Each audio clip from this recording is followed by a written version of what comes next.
पर या बाहर किसी श्वान को, किसी कुत्ते को खिला देना। 5 या 7 दिन करना, उसके बाद जांच कराना। जब नड़ियां चौक होगी तो अपने आप खुलना प्रारंभ हो जाए, अपने आप। न तुम्हें कुछ खाना है ना किसी को कुछ करना, बस बटुक भैरव का स्मरण कर। कौन सा भैरव है? बटुक।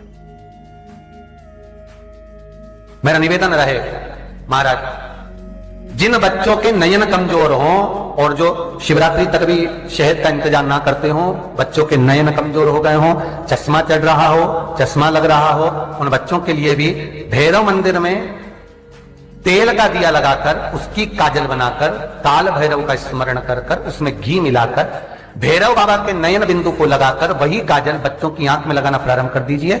नेत्र की रोशनी अपने आप बढ़ना प्रारंभ। काल भैरव का स्मरण। महाराज, जो बीमारी व्यक्ति को छूट ही नहीं रही हो, मतलब छूटने का नाम ही नहीं ले रही है, 15 दिन इसको सर्दी होती है गुरुजी, फिर बाद में सर्दी हो जाती है, कहीं निमोनिया हो जाता है, कहीं सर्दी हो जाती है, कहीं श्वास चलने लगती है, कहीं दमा चलने लगता है, थोड़ी दूर जाते हैं हांपड़ी भराने लगती है, 4 कदम चले हाथ भराने लगती है। उस व्यक्ति के लिए मात्र बटुक भैरव के मंदिर में 7 कटोरी में या दिए में तिल्ली का तेल भरकर रखकर आ जाएं।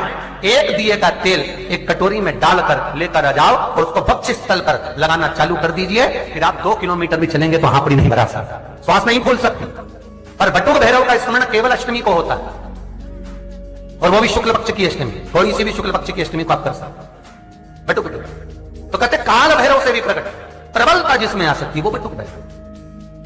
किसी व्यक्ति से काम निकालना है, वो नहीं कर रहा, बहुत हाथ पैर जोड़ लिए तुम्हें, और बहुत अकड़ेला व्यक्ति है, वो सुनने को ही तैयार नहीं है साहब, किसी की नहीं माने, किसी के बाप की नहीं माने, तो वो बटुक भैरव की माने। जो किसी की नहीं माने वो बटुक भैरव।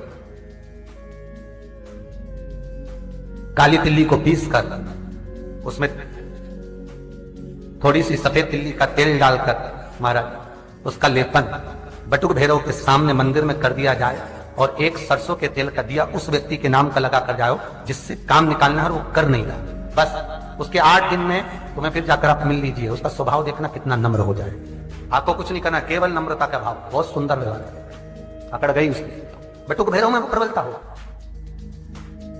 बटुक भैरव में वो सुख होता है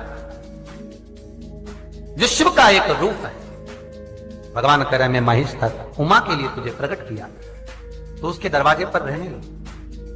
पर तेरा विग्रह, अंतर तुझमें और मुझमें यह था कि मेरा स्वरूप बड़ा था और तेरा स्वरूप छोटा था।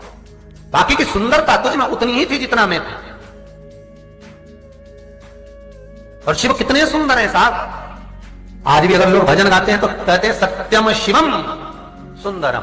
तो कोई भजन में ऐसे ही नहीं लिख देता कि सत्यम शिवम सुंदरम, कोई ने भजन में ऐसे ही नहीं लिख दिया मीठे रस से भरवड़ी राधा, अरे बोलो तो रानी लागे, तो कोई ऐसे ही लिख देगा क्या कि मीठे रस से भरी राधा रानी लागे सत्यम शिवम सुंदरम। अरे भाई, भजन में भी सार्थक होता है। अगर राधा जी के लिए भजन गाया कि मीठे रस से भरोड़ी राधा रानी लागे, तो मतलब उसके पीछे प्रसंग है। और कौन सा प्रसंग है कि वो एक बार रुक्मणी जी ने भगवान कृष्ण से कहा कि मैं सर्वाधिक सुंदर, सतभामा कहती मैं सुंदर, और कृष्ण के मुख से निकल गया तुम काहे की सुंदर, सुंदर तो राधा है, तुम तो उसके पांव की धूल नहीं लगो।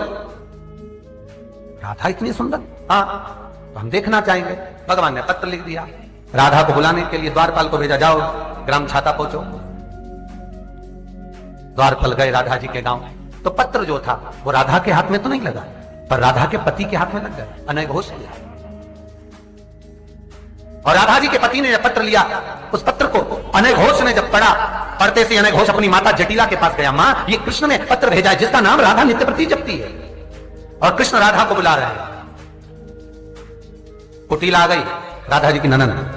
कुटिला ने कहा भैया काय को चिंता करता है, अगर राधा को बुलाया गया है तो भेज दे, और राधा से कह दे कि दूसरी बार जब आए वहां से द्वारका से तो कृष्ण को साथ ला। अनघोष ने पूछा उससे क्या होगा, और अगर मैंने राधा को भेज दिया और राधा उसी की हो गई तो भेज, और कृष्ण को लेकर आए, कृष्ण हमारे यहाँ भोजन करे। जब तक राधा आएगी हजारों सांप बिच्छुओं को मरवाकर उसका विष निकलवाएंगे, कृष्ण के भोजन में मिलाएंगे, कृष्ण खाएगा मर जाएगा। जो मर जाता है उसको कौन याद करता, राधा तेरी हो जाएगी। भेजो राधा, भेज। बड़ी सुंदर थी राधा, बड़ी सुंदर। जैसे मध्य रात्रि में राधा द्वारका पहुंची, चारों तरफ प्रकाश हो गया, चारों तरफ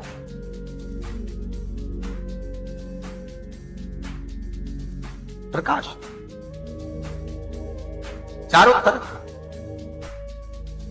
जो चैनल है उसको सब्सक्राइब करना है आपको। उसका एक कारण है, जो उपाय हम लोग कथा के माध्यम से बताते हैं, ये उपाय आपको YouTube के माध्यम से आपके मोबाइल पर पहुंच जाए। रुक्मणी जी को मालूम पड़ा कि कोई ब्रज की गोपी आई है, बड़ी सुंदर है। रुक्मणी जी ने झरोके में से झांका, ये तुम हमसे ज्यादा सुंदर। रुक्मणी जी का हृदय जल गया, ये मुझसे ज्यादा सुंदर है तो इसको कृष्ण के पास नहीं जाने दूंगे। गई चांदी के गिलास में दूध भर के ले गई, राधा जी को दिया, तुम पियो, आराम करो, कल कृष्ण से मिलना, मुझे तो अभी मिलना है, नहीं कल। ले दूध जैसे ही मुख में लिया राधा जी ने, दूध इतना गर्म था, राधा का मुख जल गया, छाले पड़ गए। रुक्मणी प्रसन्न हो गई कि इसका